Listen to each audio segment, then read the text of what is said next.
ఈరోజు ఐపీఎల్ మ్యాచ్లో KKR versus Delhi. ఇంకా ఢిల్లీ అయితే డిస్క్వాలిఫై అయిపోయింది భయ్య. చూద్దాం ఇంకొక ఛాన్స్ ఉందేమో, ఎందుకంటే మ్యాచెస్ అయితే ఉన్నాయి. ఈ మ్యాచెస్లో కొన్ని ఫైనల్కి వెళ్ళే కొన్ని టీంలు అయితే ఓడిపోయాయంటే ఖచ్చితంగా ఢిల్లీకి మళ్ళీ ఇంకో ఛాన్స్ అయితే ఉంది. లేదంటే ఢిల్లీకి ఇంక కష్టమే చెప్పచ్చు. ఇంకా కేకేఆర్ అయితే వరుసగా ఇది 4వ సారి గెలిచిందనమాట. అంటే కేకేఆర్ మొదట్లో మొత్తం ఒక 4 మ్యాచ్లు అయితే ఓడిపోయింది. తర్వాత ఇంకో 4 మ్యాచ్లు అయితే వరుసగా గెలుస్తూనే వస్తుంది. మొన్న మన సన్ రైజర్స్ అంటే ఎస్ఆర్హెచ్ టీంతో కూడా గెలిచింది.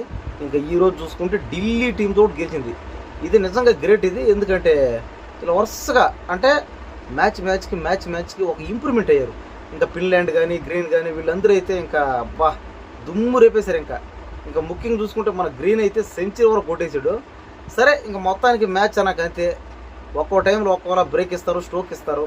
అవి ఎవరు ఎలా ఆడతారో చెప్పలేము. ఎందుకంటే కేకేఆర్ టీం అనేది గత కాస్త అంటే కొద్ది రోజులు వెనక్కి వెళ్తే ఒక 3 years 2 years బ్యాక్ వెళ్తే ఇంకా కేకేఆర్ టీం గురించి చెప్పాల్సిన అవసరమే లేదు. 2 years ఏంది, లాస్ట్ ఒక 1 year చాలు.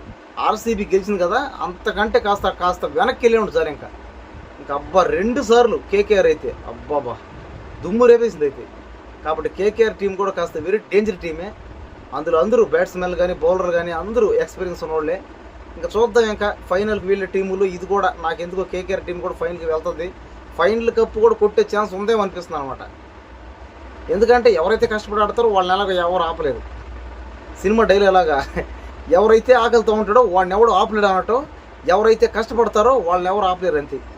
కాబట్టి చూద్దాం ఇంకా మన కేకేఆర్ టీం వాళ్ళకైతే ఆల్ ద బెస్ట్. ఎందుకంటే ప్రతి మ్యాచ్ గెలుస్తూ వస్తున్నారు, ఫుల్ టఫ్ ఫైట్ వేస్తున్నారు, ఏ టీంను కూడా లెక్క చేయట్లేదు, దుమ్ము రేపేస్తున్నారు అంతే.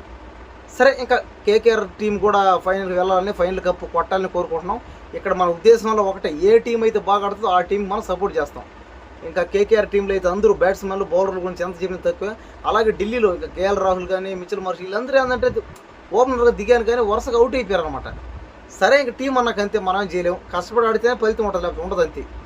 ఇంకా మొత్తానికి ఏ టీం అయితే కష్టపడుతుందో ఆ టీమే ఫైనల్ కప్ అయితే కొట్టాలి. జై బోలో భారత్ మాతాకి జై, జై హింద్.